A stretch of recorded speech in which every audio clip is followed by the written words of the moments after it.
Hey guys, Cameron for Colony, Season 1, Episode 9, Zero Day, and I was really looking forward to this episode. You guys know I loved last week's episode.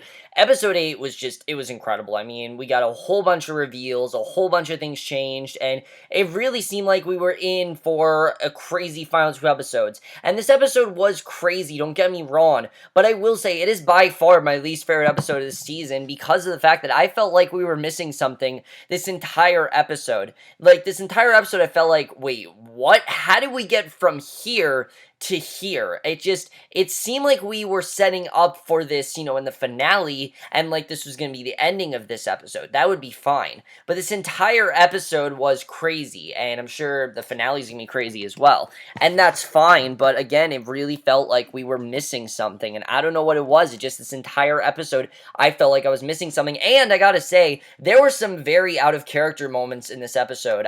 By far, like I said, my least favorite episode of the season. There is one incredible scene in this episode, but apart from that, definitely not the hugest fan of this episode, I have to say. I'm sure the finale is going to be really great, but I really hope that Colony gets better because this episode, like I said, wasn't all that great in my opinion. But let's just get into it because there were some things I really did like. I did like the beginning of this episode. I thought this was very interesting. We see it's the anniversary of the arrival, and we see there's this remembrance ceremony in K-Town. Everyone's really remembering everyone, and it's this really peaceful ceremony and everything, and it's a really nice scene. You get to see everyone holding lanterns, things like that, but then it turns into this huge riot. The Red Hats arrive, demanded the people disperse, and it very much reminded me of a scene from The Leftovers. I mean, we all remember, what was it? What was it? You guys know what I'm talking about. The day, like the day that all the people disappeared. It very much reminded me of that, with the Leftovers, of how there are always gonna be people after them, things like that. This very much reminded me of that. Very crazy way to start the episode, and you can tell right away the things are just crazy. And especially for this father and son. I mean, there's a father and son that are separated here. It's really sad, and it's very reminiscent of the situation that we saw in the first scene of this entire and the first scene of the first episode. If you remember, we saw a scene very similar to that.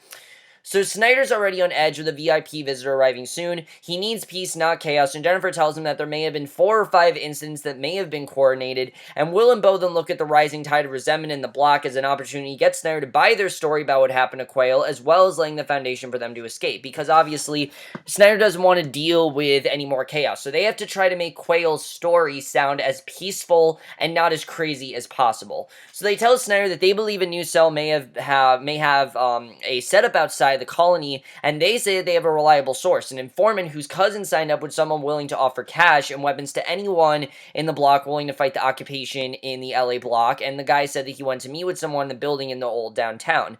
So since the block is walled off and supposedly impenetrable, Snyder doesn't see how this tip is feasible. It doesn't seem like it's going to work, because obviously we know that the space between the colony and everything else is huge. There's no way anyone can get through that. So Beau suggested someone may have found a way under the wall that the wraps never sealed, and Will knows what buttons to push, telling Snyder it looks like someone is very invested in making him look bad, and that obviously is a way to get Snyder, listening, because obviously Snyder needs to look good. He needs to make himself look as good as possible, and Will wants Snyder to let them take a ride into downtown and check it out. Snyder agrees, but sends another unit with them, not wanting to send his 2-star investigators out there alone. Snyder's obviously still harboring doubts about Beau and Will's very shaky account of how Quayle got shot. He's not really trusting them, but nevertheless, he does go along with the story, and we do see that. So Broussard then tells Katie that he was going off the grid for a while, and, he told her straight out, like last episode, I'm going off the grid. But then they just meet up a week after the deaths of Rachel and her sons. This was again, it really felt like I was missing something. Like, didn't Broussard tell Katie she's gonna be on her own? Like, I thought that's the direction we're gonna go, and, like, Katie's gonna have to make a choice, and Katie's really gonna have to decide what's gonna happen here. But now Broussard is magically back, and this really just seemed like Broussard's only there to help out Katie. That really seemed like he's the only reason, that's the only reason he was back in this episode, and it really was unnecessary. I don't know why he had to be here, and it really ruined a large portion of this episode. Like I said, it really seemed like a lot of the things we saw last week, were not in this episode. Like, it really seemed like there was supposed to be another episode before this, and there wasn't, and it was very strange, and it really, like I said, ruined most of this episode for me. So Broussard wanted to give Katie a chance to process her feelings and get past it, but Katie's not interested in getting past it. Broussard may choose to bury her his emotions when it comes to such an atrocity, but Katie doesn't have to be like him to be effective. This is my thing with Katie in this episode. Katie was acting very out of character in this episode. She seemed to not care that people were dead, and we know that Katie is, very, has a lot of feelings about violence and things like that. She's not okay with it. She gets very queasy. Remember in episode 3, she really isn't used to it and she wanted to get away from it. Why all of a sudden is she condoning it? Why all of a sudden is she wanting to kill people? Why is she happy that these people are dead? I don't really understand that. It doesn't really make sense. Now, I do understand she feels confident that she doesn't have to be as concerned for Will's safety. I understand that, but this really fell out of character to me. Katie's always been in fear. She's been in fear this entire season, and it really seemed like she was going to get out of the resistance, and now it seems like she's like the head of it. So even though her and Broussard's relationship hit a rough patch, trust is restored between the two. If Katie has picked up on Will's suspicion, she's either not letting on or just doesn't care. So Broussard takes Katie to meet with Estelle playing the attack on the chief minister, and we see that there's this guy with a British accent who first contacted Broussard, his name Eckhart, and there are two others, Morgan and a man named Beebe. And they aren't impressed with Katie or her lack of experience, but Broussard vouches for her, saying he trusts her with his life and that they should too, because she knows what she's doing and that she's very experienced with this sort of thing. If you remember, Broussard's, she's one of the few people that Broussard trusts, so that's a big deal. So they discuss the impending visit of the VIP, who will be arriving on an MTA line in 2 days, but they don't know which station will be his arrival point, so it's time to do a bit of reconnaissance work, and that's basically what they plan on doing.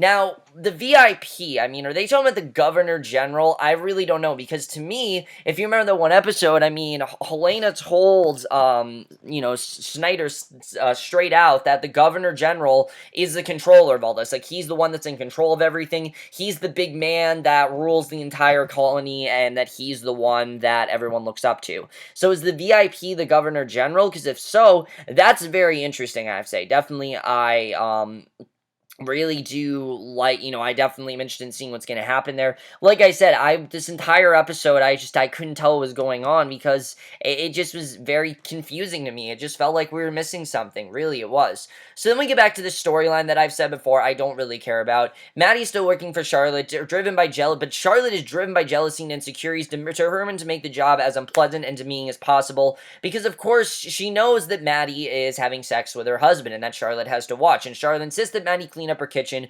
filthy after a party the woman had thrown the night before. Charlotte returns the kitchen spotless, and Maddie is obviously, out of breath, and she admits to violating Charlotte's trust, but tries to convince Charlotte she can contribute more if she was put in a position to do so, and that she should trust her. Maddie tells Charlotte about the couple named the Mandels. They live simply, but they love their art, sinking every dollar they had into it, and their collection isn't in any of Charlotte's catalogs. Very few people know the collection exists, but Maddie is just so happen to help them track one of the pieces down. A peace offering or a trap. We don't really know what this is about. If she's trying to trap Charlotte or if she actually is trying to help her out. We can't really tell. We know that Maddie obviously wants to get on Charlotte's good side because Charlotte's torturing her and she doesn't want to go through that. But this is kind of interesting, I have to say. I do think this is interesting, but like I said, it is the one thing that every time it comes on, I just don't care, and I never know what's going on. I don't really care as much. So, speaking of Maddie's husband, Nolan, he meets with Snyder, who wants to know more about the chief minister's visit to the block. The minister is giving some kind of State of the Union address, but Nolan wasn't invited, much to Snyder's surprise. And Snyder also mentioned there's a proposal that's gone through Helena's office to take over the block with a new direction, and Nolan denies knowing anything about this either. He has no idea what he's talking about. He probably does, but he's denying he does. And Snyder accused Nolan of holding out on him because nobody makes a power move in the green zone without Nolan knowing about it. And of course, Nolan wasn't the one that had anything to do with this. This was all like Will and Beau, but obviously he's not suspicious of them because of Will's story. So Snyder reminds Nolan that he helped him get his cushy job, so he expects a copy of the proposal on his desk ASAP. Nolan says he'll do what he can, but reiterates that to his knowledge, everybody in the green zone are fully behind him, but Snyder believes that that's only true in a backstabbing capacity. So he does not at all trust Nolan. He thinks Nolan is totally the guy that's betrayed him, and he doesn't trust him one bit.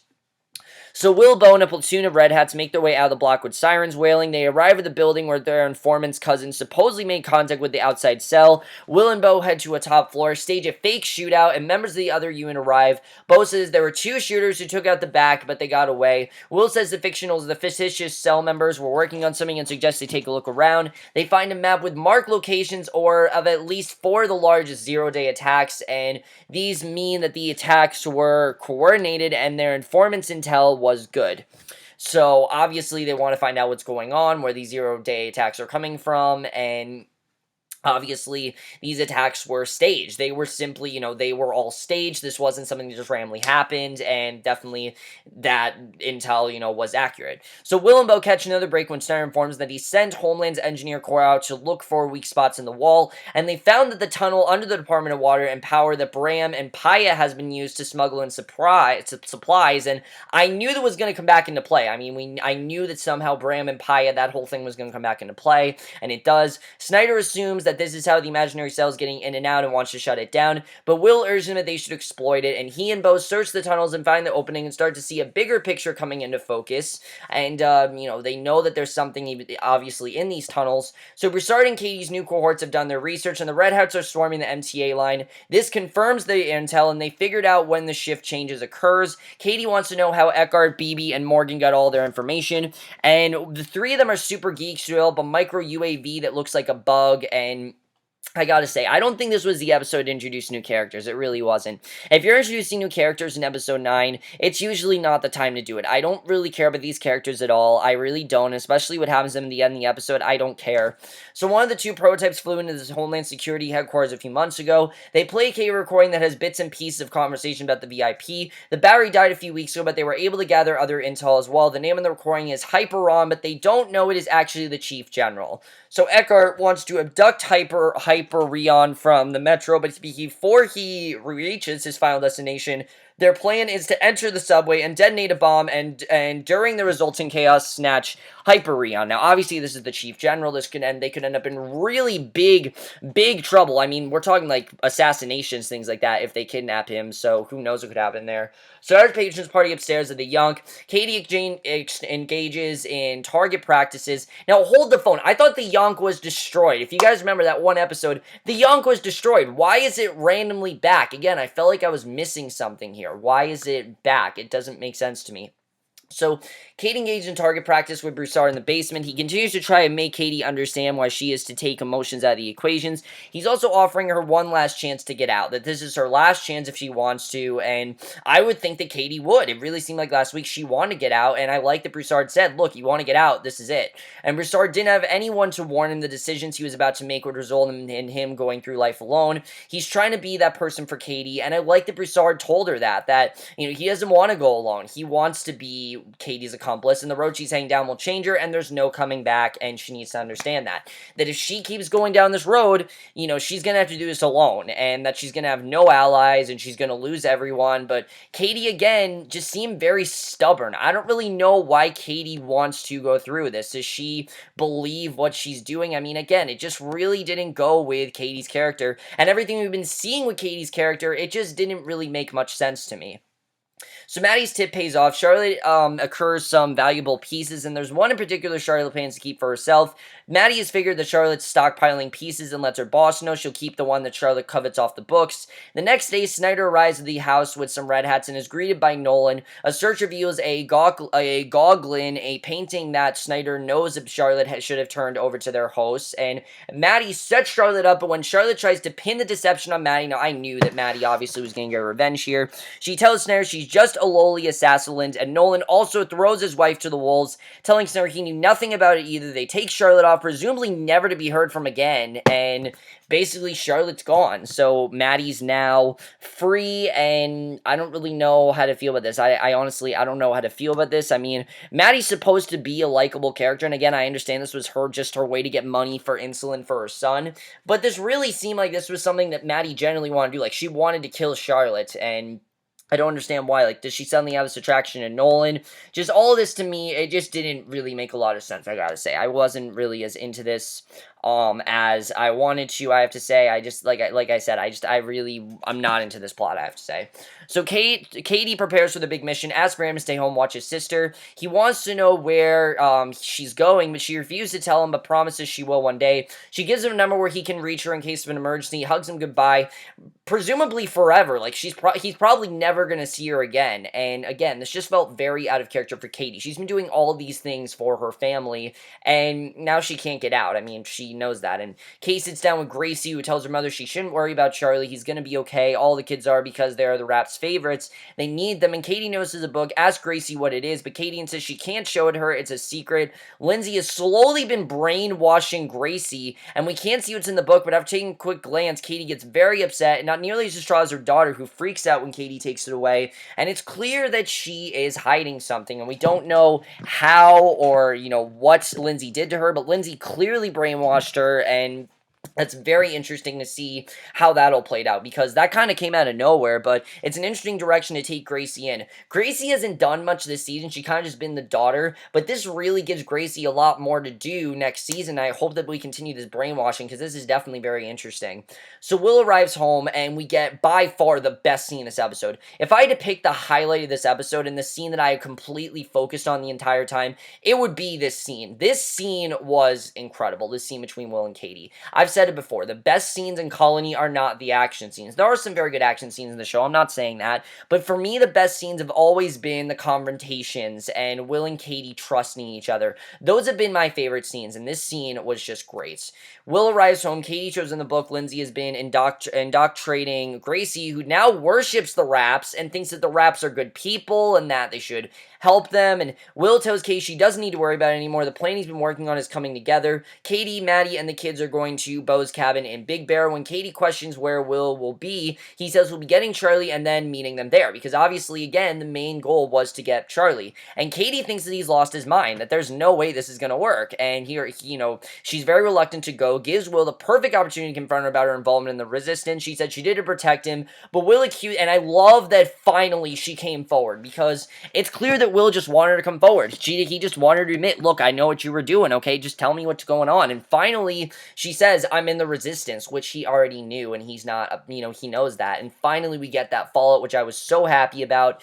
But Will accused her of doing it for herself because she can never accept the way things are. Katie argues someone has to do something, someone has to say enough, and Will says he should have shut her down the minute he found out what she was doing instead of running around trying to save her ass, because he knew something was going on and he didn't try to save her. He thought that she would get out of this on her own, and he should have done this because it's clear that, she can't save herself. So Katie doesn't want his help, she makes that clear, but Will declares that she'd be dead right now if it weren't for him, and she turns that argument right back around on him, that it'd be the same exact way. And I get their points. I mean, they've both been in completely opposite positions.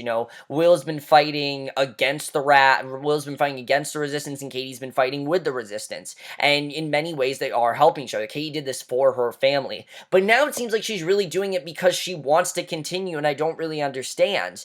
And, basically, she says point blank she doesn't want his help, and the two go round and around on whose approach to dealing with their current state of affairs is the least morally reprehensible. All the lies are coming out. Katie tries to recruit Will to her side. She tells him that they have something big, can get a look inside the occupation, see what they're facing, they can fight together. Will begs Katie to take the kids and go, but she says there's nowhere that's safe and no way to survive. And basically she's giving him a reality check saying, look, I'm doing the right thing here. I'm not the one that's doing wrong, but if you want to take the kids, be my guest, but it's just not safe anymore. And I like that she told him that. So very good scene. It really shows how, far Will and Katie have come. And at this point, I really don't think they're ever going to come back together because they're on such different sides. But of course, they do have the same goal. At least Will seems to think they do. And that, of course, is get Charlie back.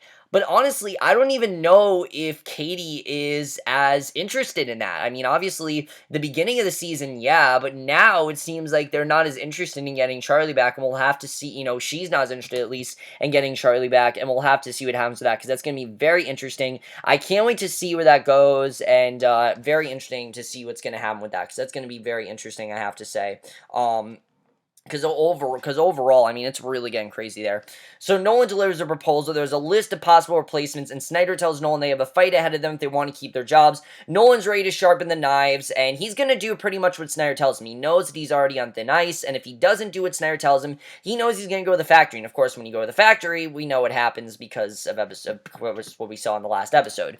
So Will meets Beau, lets him know Katie isn't coming, and that there is literally no way they're going to get her on their side. Beau says they can wait for another opportunity. Will knows that Snyder will close up that tunnel. Beau leaves, but not before thanking Will for giving him a renewed sense of purpose. And I think Beau, I think the purpose that Will gave him is that, remember, Beau really didn't think this was all going to work, but I think Will's really giving him this confidence that maybe there is a way to get out of this, and maybe this is working. Will's always stay positive. Will's always think there's a way out of this, and that there is a way to fix all this. Katie seems to be broken. Like, Katie seems to be in this position where things are just the way they are, and she just has different ways of looking at it. It's very interesting to think about.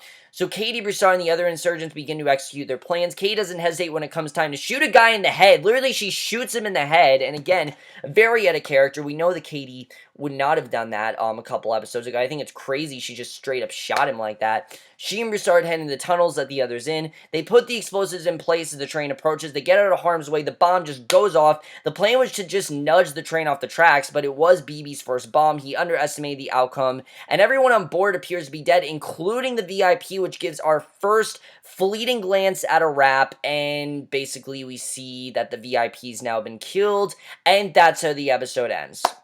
So they've now killed the VIP. Obviously, they wanted to kidnap him, but now it's gone horribly wrong. We don't know what's going to happen. Is there any way for Will to get Katie back? I don't really know. I gotta say, though, after that scene, I really did get more into the episode. Up till then, I really wasn't into this episode as much. I think a lot of it really, like I said, it felt like something was missing, really. I feel like something was really missing. I really didn't enjoy this episode as much as I wanted to. I've really been enjoying the show, and scenes like what's going on with Will and Katie is very interesting, but just there were a lot of things that it just felt like there was an episode missing. There was like something that didn't happen and once we got to the Will and Katie scene, like, okay, I understand what's going on here, but there were a lot of things that I felt like I was missing something. I don't really care about Maddie. I gotta say it again. I don't really care about her character. I don't really care about her storyline. I'm not really going to talk about it because literally anytime it comes on, I don't care as much.